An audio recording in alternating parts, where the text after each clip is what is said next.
പുതിയൊരു വീഡിയോയിലേക്ക് എല്ലാവർക്കും സ്വാഗതം. ഇന്നത്തെ വീഡിയോയിൽ നമ്മൾ സംസാരിക്കാൻ പോകുന്നത് ഒരു കമ്പ്യൂട്ടർ, മദർ ബോർഡ്, ലാപ്ടോപ്പ് അങ്ങനെയുള്ള സാധനങ്ങളുടെ റിപ്പയറിങ് സാധ്യമാണോ അല്ലേ എന്നുള്ളതിനെ പറ്റിയാണ്. അപ്പോൾ ഇതിനു മുമ്പ് ഞാൻ നമ്മൾ സർവീസിങ് റിപ്പയറിംഗ് ഒക്കെ നിർത്തി എന്ന് പറഞ്ഞ വീഡിയോയിൽ ഞാനൊരു ഡെസ്ക്ടോപ്പ് കാണിക്കണ്ടായി. അതായത് റിപ്പയറിങ്ങിന് വന്ന ഒരു ഡെസ്ക്ടോപ്പ് ആണെന്ന് പറഞ്ഞാൽ അതിൽ കാണിക്കണ്ടായി. അപ്പോൾ അതിനോടനുബന്ധിച്ച് അതിനോട് കുറച്ച് പേര് ആ ഡെസ്ക്ടോപ്പ് റിപ്പയർ ചെയ്യാൻ പറ്റുമോ, അതായത് മദർ ബോർഡ് റിപ്പയർ ചെയ്യാൻ പറ്റുമോ, ലാപ്ടോപ്പിൻ്റെ ബോർഡ് പ്രശ്നങ്ങൾ മാറ്റാൻ പറ്റുമോ, അപ്പോൾ അതിനൊക്കെ എന്തെങ്കിലും ഓരോ കംപ്ലൈൻറ്റുകൾ വിളിച്ച് വെച്ചിട്ട് അതിന് എന്തെങ്കിലും ഷോർട്ട് കട്ട് ഉണ്ടോ, എളുപ്പവഴികളുണ്ടോ എന്നൊക്കെ ചോദിക്കണ്ടായി. അപ്പോൾ അതിൽ ഏറ്റവും കൂടുതൽ വരുന്ന സാധ്യതയുള്ള ചില കാരണങ്ങൾ, അതായത് കംപ്ലൈൻ്റ് ആയി തോന്നുന്ന ചില കാരണങ്ങൾ, അതിന് ഏറ്റവും ഷോർട്ട് കട്ടായിട്ട് നമ്മൾ ചെയ്തുകൊണ്ടിരുന്ന വർക്കുകളും ഇത്തരം വർക്കുകൾ എടുക്കാൻ തുടങ്ങാൻ താല്പര്യമുള്ളവർക്ക് അതിനോട് എൻ്റെ എക്സ്പീരിയൻസ് വെച്ചിട്ട് ഇത് തുടങ്ങുന്നതിന് കാര്യമുണ്ടോ ഇല്ലേ, എന്തെങ്കിലും ബുദ്ധിമുട്ടുകൾ ഫേസ് ചെയ്യാനുണ്ടോ, അതൊക്കെയാണ് ഇന്നത്തെ വീഡിയോയിൽ ഞാൻ പറയാൻ പോകുന്നത്. അപ്പോൾ നിങ്ങൾ കാണണ്ടല്ലോ, ഇതൊരു മദർ ബോർഡാണ്, ഇതൊരു ഡെസ്ക്ടോപ്പ് മദർ ബോർഡാണ്, ഇത് കംപ്ലൈൻ്റ് ആയ ബോർഡാണ്. അപ്പോൾ ഇങ്ങനെയുള്ള ബോർഡുകൾ നമ്മുടെ ഡെസ്ക്ടോപ്പുകളിലുള്ളതിൽ റിപ്പയർ ചെയ്യാൻ ശ്രമിക്കുന്നത് ഒരുപാട് പുതിയ, അതായത് റിപ്പയറിങ്ങിലേക്ക് പുതിയതായിട്ട് വരുന്ന ആളുകളാണ് ഏറ്റവും കൂടുതൽ ശ്രമിക്കുക. കുറച്ച് കാലം എക്സ്പീരിയൻസ് ആയി കഴിയുമ്പോൾ ഇങ്ങനെയുള്ളത് റിപ്പയർ ചെയ്യാൻ ശ്രമിക്കാറില്ല എല്ലാവരും. ഒരുവിധം ടെക്നീഷ്യന്മാരൊക്കെ ഒഴിവാക്കി പുതിയ മദർ ബോർഡ് വെച്ച് റീപ്ലേസ് ചെയ്യുക ചെയ്യുന്നു. അപ്പോൾ റിപ്പയർ ചെയ്യാനിൽ സാധ്യതയുള്ള ചില കാര്യങ്ങൾ എന്ന് പറയുന്നത് പിക്ചർ കിട്ടായ്മ. അതായത് സിമ്പിൾ പറയുകയാണെങ്കിൽ നമ്മൾ ടി വിയിൽ പറഞ്ഞ് ശീലിച്ച് വെച്ചിട്ട് നമുക്ക് മോണിറ്ററിൽ ഡിസ്പ്ലേയിൽ ഒന്നും കാണാൻ പറ്റില്ല. പക്ഷേ കറക്റ്റായിട്ട് ഒരു മദർ ബോർഡ്, അതായത് ആ കമ്പ്യൂട്ടർ ഓൺ ആവും. അപ്പോൾ അതിൽ നോക്കാനുള്ള കാരണങ്ങൾ, ഒന്ന് നമ്മൾ അതിൻ്റെ കേബിളും മറ്റൊക്കെ ആദ്യം കണക്ട് ചെയ്തൊക്കെ കറക്റ്റാണോ നോക്കണം. അതുപോലെ ആ ഡിസ്പ്ലേ ഓക്കെ ആണോ നോക്കിയതിന് ശേഷം, എല്ലാം കൺഫേം ആക്കിയതിന് ശേഷം നോക്കുകയാണെങ്കിൽ ഇതിനകത്ത് രണ്ട് കാര്യങ്ങൾ നോക്കാനുള്ളത്. ഒന്ന്, ഇതിൻ്റെ റാം നോക്കാം. ഇതിൻ്റെ റാം ചെക്ക് ചെയ്യണം. അതായത് റാം എന്ന് ഉദ്ദേശിച്ചത് ഇതാണ്, നമ്മളെ റാൻഡം ആക്സസ് മെമ്മറി എന്നുള്ളതാണ് റാം എന്ന് ഉദ്ദേശിക്കുന്നത്. അപ്പോൾ അത് ചെക്ക് ചെയ്യുക, അതൊന്ന് ക്ലീൻ ചെയ്യുക, അങ്ങനെയുള്ള പരിപാടിയാണ് ആദ്യം ചെയ്യേണ്ടത്. പിന്നെ രണ്ടാമത് നോക്കാനുള്ള, ഇതിനകത്ത് പവർ സപ്ലൈ കറക്റ്റായിട്ട് കണക്ട് ചെയ്തിട്ടുണ്ടോ, ഈ കോർ വോൾട്ടേജ് കറക്റ്റായിട്ട് കൊടുത്തിട്ടുണ്ടോ എന്ന് നോക്കുക. അപ്പോൾ കോർ വോൾട്ടേജ് കൊടുക്കാതെ എന്തായാലും നമുക്ക് വീഡിയോ ഡിസ്പ്ലേ കിട്ടില്ല. അപ്പോൾ അങ്ങനെയുള്ള വളരെ സിമ്പിളായിട്ടുള്ള ആദ്യത്തെ ചെക്കിംഗ് എന്ന് പറയുന്നത് ആ വീഡിയോ കിട്ടാത്ത അവസ്ഥ വരുമ്പോഴുള്ള ചെക്കിംഗ് ആണ്. ഇതിന് ഈ റാം ക്ലീൻ ചെയ്യുക എന്ന് പറയുന്നത് നമുക്ക് ഏറ്റവും സിമ്പിളായിട്ട് ചെയ്യാൻ പറ്റിയത് നമ്മൾ സാധാരണ എറേസർ, നമ്മൾ കുട്ടികളെന്നല്ല ആർക്കും എഴുതി മായ്ക്കാൻ ഉപയോഗിക്കുന്ന റബ്ബർ. അപ്പോൾ ഇങ്ങനെയുള്ള ഒരു റബ്ബർ ഉപയോഗിച്ചാണ് നമുക്കത് ക്ലീൻ ചെയ്യാൻ ഏറ്റവും സിമ്പിൾ. ഇത് ഉപയോഗിച്ചിട്ടാണ് ഈ ടെർമിനൽ ഇതുപോലെ നന്നാക്കിയിട്ട് ഇങ്ങനെ റബ്ബ് ചെയ്യാം. ഇങ്ങനെ റബ്ബ് ചെയ്തുകൊണ്ടിരിക്കുമ്പോൾ നമുക്ക് ഇതിനകത്തുള്ള ആ ഫംഗലായിട്ട് തോന്നുന്ന മങ്ങി കിടക്കുന്ന ആ കോണ്ടാക്റ്റുകൾ, ആ സ്ലോട്ടിലേക്ക് ഇറങ്ങാൻ നിൽക്കുന്ന ആ ഭാഗങ്ങൾ, അതും ഇങ്ങനെ ക്ലീൻ ആയി നല്ല ഗ്ലോ ആയിട്ട് ഇങ്ങനെ വരുന്നത് കാണാം. അപ്പോൾ അത് ഫുൾ ഇതുപോലെ ക്ലീൻ ചെയ്ത് നന്നാക്കി വൃത്തിയാക്കിയതിന് ശേഷം രണ്ടാമതും അത് ആ മദർ ബോർഡിൽ കറക്റ്റായിട്ട് പ്ലേസ് ചെയ്യുക, കറക്റ്റായിട്ട് ലോക്ക് ചെയ്യുക, എന്നിട്ട് ഓൺ ചെയ്ത് നോക്കുക. അപ്പോൾ ഈ വീഡിയോ പ്രശ്നം വരുന്നതിൽ ഏറ്റവും മുമ്പിൽ നിൽക്കുന്ന രണ്ട് കാര്യങ്ങളാണ് ഞാനിപ്പോൾ ഇതിൽ പറഞ്ഞത്.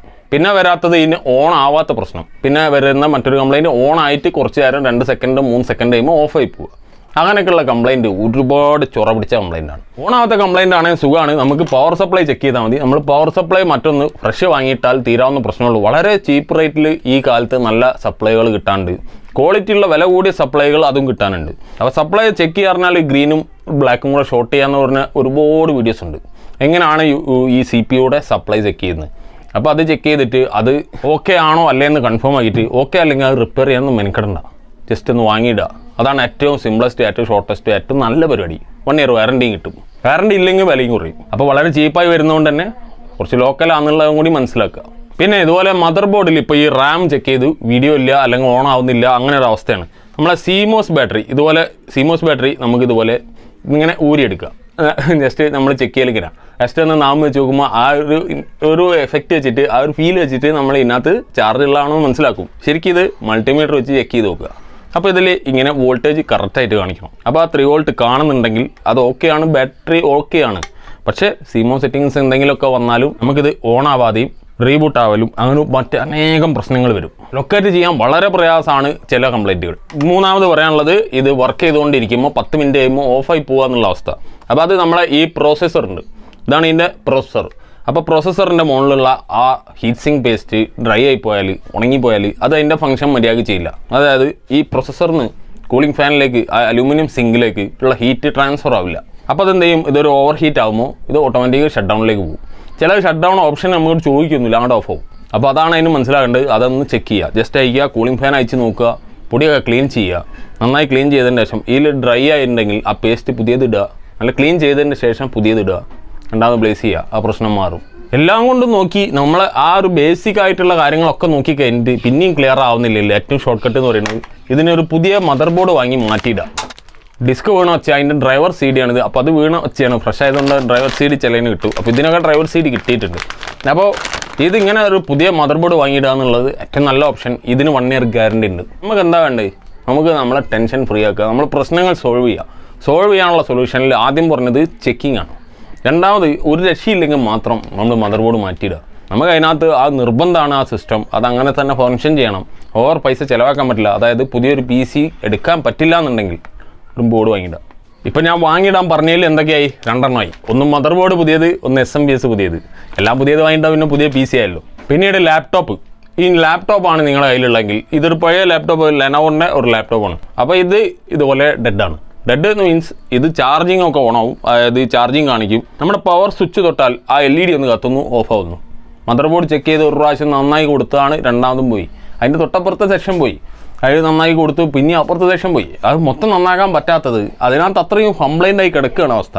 ഇതെന്താ വെച്ചാൽ കുറേ നിർത്തിയിട്ടിട്ട് രണ്ടാമത് ഓൺ ചെയ്യുമ്പോൾ ഇത് ഈ അവസ്ഥയിലായിരിക്കും ഉണ്ടാവുക. നമ്മൾ റിപ്പയർ ചെയ്യുന്നതിന് യാതൊരു അർത്ഥമില്ലാത്ത അവസ്ഥയാണ്. ഇതിനകത്തേക്ക് ഇപ്പോൾ ആദ്യത്തെ ഞാൻ പറഞ്ഞ കംപ്ലയിൻറ്റ്, ഇപ്പോൾ വീഡിയോ വരുന്നില്ല, അത് ഓൺ ആവുന്നുണ്ട്, സൗണ്ട് കാര്യങ്ങൾ കേൾക്കുന്നുണ്ട്, കീസൊക്കെ കറക്റ്റായി വർക്ക് ചെയ്യുന്നുണ്ടെന്ന് നമ്മൾ മനസ്സിലാക്കിയാൽ നമുക്ക് ചെക്ക് ചെയ്യാനുള്ള ഇതിൻ്റെ റാം തന്നെയാണ്. റാം ഇത് ഞാൻ ആദ്യം പറഞ്ഞ പോലെ തന്നെ ഇതും ക്ലീൻ ചെയ്യുക. നന്നായി ക്ലീൻ ചെയ്തതിന് ശേഷം നന്നായി പ്ലേസ് ചെയ്യുക. ഇതുപോലെ മറ്റെന്തെങ്കിലും എറേഴ്സ് കാണിക്കുന്നുണ്ടെങ്കിൽ ആ CMOS ബാറ്ററിയും ചെക്ക് ചെയ്യുക. ഇതൊക്കെ തന്നെയാണ് ഇതിലും ചെയ്യാനുള്ളത്. ഇത് ഈ ഒരു രൂപത്തിലാണ്, മറ്റേത് ആ ഒരു രൂപത്തിലാണ്. രണ്ടും കമ്പ്യൂട്ടർ തന്നെയാണ്, രണ്ടിനും സെയിം ഫംഗ്ഷൻ, സെയിം സോഫ്റ്റ്വെയർ തന്നെയാണ് വർക്ക് ചെയ്യുന്നത്. പക്ഷേ കംപ്ലൈൻറ്റിൽ ഏറ്റവും കോംപ്ലക്സ് ആയിട്ട് വരിക ഈ ലാപ്ടോപ്പിലാണ്. കാരണം ഇത് ചെക്ക് ചെയ്യാന്ന് പറയുന്നത് ഭയങ്കര ഹാർഡായ പ്രോസസ്സാണ്. മറ്റേത് കുറച്ചും കൂടെ നമുക്ക് ഫ്ലെക്സിബിലിറ്റി ഉണ്ട്, ഡെസ്ക്ടോപ്പ് ചെക്ക് ചെയ്യാന്ന് പറയുന്നത്. പക്ഷേ ലാപ്ടോപ്പ് ചെക്ക് ചെയ്യാൻ ഭയങ്കര ചൊറയാണ്. അപ്പോൾ ഇതിൽ എനിക്ക് വന്ന പ്രശ്നങ്ങൾ, ബുദ്ധിമുട്ടുകൾ എന്തൊക്കെയാണെന്ന് വെച്ചാൽ, ഞാൻ ഇതിൻ്റെ കൂടെ പറഞ്ഞ സംഭവം തന്നെയാണ്. അതായത് ഈ സംഭവം റിപ്പയർ ചെയ്ത് കൊടുത്താൽ ഒരാഴ്ച, മാക്സിമം പോയ ഒരു മാസം, ഇനി ഭാഗ്യം കൊണ്ട് ചിലപ്പോൾ ഒരു 2 മാസം കിട്ടിയാലായി, അതിനുള്ളിൽ അത് സെയിം കംപ്ലൈൻറ്റ് അല്ലെങ്കിൽ മറ്റൊരു കംപ്ലൈൻ്റ് ആയിട്ട് അത് റിട്ടേൺ വരും. അപ്പോൾ ഈ സംഭവം, ഈ പരിപാടി തുടങ്ങുകയാണെങ്കിൽ ഇതിന് വേണ്ട ടൂൾസ്, ഇത് ചെക്ക് ചെയ്യാനുള്ള കാര്യങ്ങൾ, അതായത് ചെക്ക് ചെയ്യാൻ ഒരുപാട് സർക്യൂട്ട് ഐഡിയാസ്, നമുക്ക് അതിനകത്ത് ശരിക്കും ട്രാക്ക് ചെയ്ത് എത്താനും നമുക്ക് ലൊക്കേറ്റ് ചെയ്യാനൊക്കെ നമുക്ക് സർക്യൂട്ട് ഐഡിയ വേണമെന്നുള്ളതാണ് എൻ്റെ അഭിപ്രായം. എന്നാൽ തന്നെ പെട്ടെന്ന് കാര്യങ്ങൾ നടക്കുള്ളൂ. അല്ലാച്ചാൽ നമ്മൾ സാധാരണ വോൾട്ടേജ് സെക്ഷൻ ചെക്ക് ചെയ്ത് പോകണം. TV ഒന്നുമല്ല, ഇത് അത്ര സിമ്പിൾ സർക്യൂട്ടൊന്നുമല്ല, വളരെ കോംപ്ലക്സ് സർക്യൂട്ടാണ്. അപ്പോൾ അത് ചെക്ക് ചെയ്ത് പോകാൻ അതിൻ്റെ സമയം എടുക്കും. അത് ചെക്ക് ചെയ്തിട്ട് ചിലപ്പോൾ അത്രയും സമയം മുടക്കിയിട്ട് കാര്യം ഉണ്ടാവില്ല എന്നുണ്ടെങ്കിൽ ആ സമയം വേസ്റ്റായി. അപ്പോൾ അതും ആ ഒരു നഷ്ടം നോക്കണം. അതായത് ആദ്യകാലത്ത് ത്രില്ലോടുകൂടി ചെക്ക് ചെയ്യുമ്പോൾ നമ്മൾ സമയം നോക്കുന്നില്ല, നമ്മളെന്തോ കണ്ടെത്താനുള്ള ആ ഒരു ആവേശത്തിൽ നമ്മൾ ചെക്ക് ചെയ്തുകൊണ്ടിരിക്കും.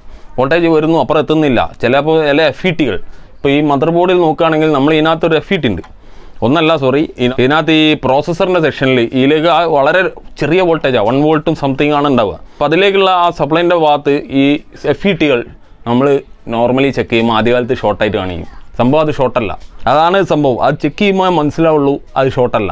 അതായത് നമ്മൾ ഇവിടെ ചെക്ക് ചെയ്യുമ്പോൾ ഷോർട്ടായിട്ട് കാണിക്കും. നമ്മൾ ഈ പ്രോസസ്സർ ഊരി ചെക്ക് ചെയ്താൽ ഷോർട്ട് ഉണ്ടാവില്ല. കാരണം അതിൻ്റെ ഇമ്പിഡൻസ് അത്രയാണ് വരുന്നത്, അതിൻ്റെ ഓംസ് അത്രയാണ് വരുന്നത്. അപ്പോൾ അത് ആ അവസ്ഥയിൽ ചെക്ക് ചെയ്യാന്ന് പറയുന്നത് ഭയങ്കര കൺഫ്യൂഷൻ ഉണ്ടാക്കും. ചില അവസരങ്ങളിൽ ആ FET പോയിട്ടുണ്ടാവും, ഷോർട്ടായിട്ടുണ്ടാവും.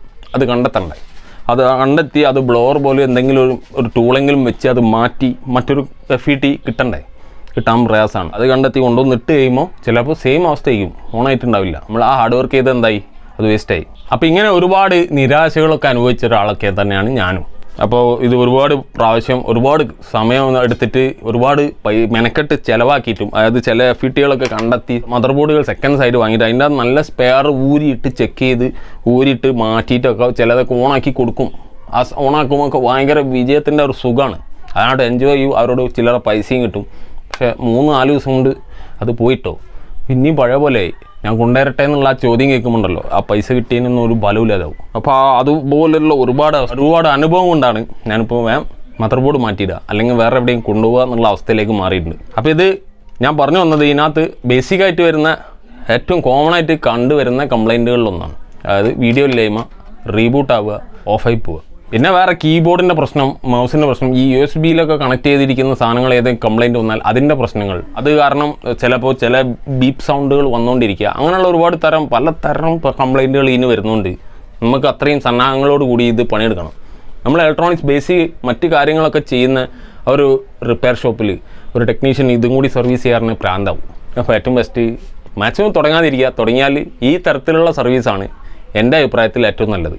മാറ്റിയിട്ട് കൊടുക്കുക സംഭവം. കസ്റ്റമർ ഹാപ്പി, നിങ്ങൾ ഹാപ്പിയാവും. അപ്പോൾ ഈ വീഡിയോ യൂസ്ഫുൾ ആണെങ്കിൽ തീർച്ചയായും ലൈക്ക് ചെയ്യുക, ഷെയർ ചെയ്യുക, സബ്സ്ക്രൈബ് ചെയ്യുക. നമുക്ക് മറ്റൊരു വീഡിയോയിൽ കാണാം.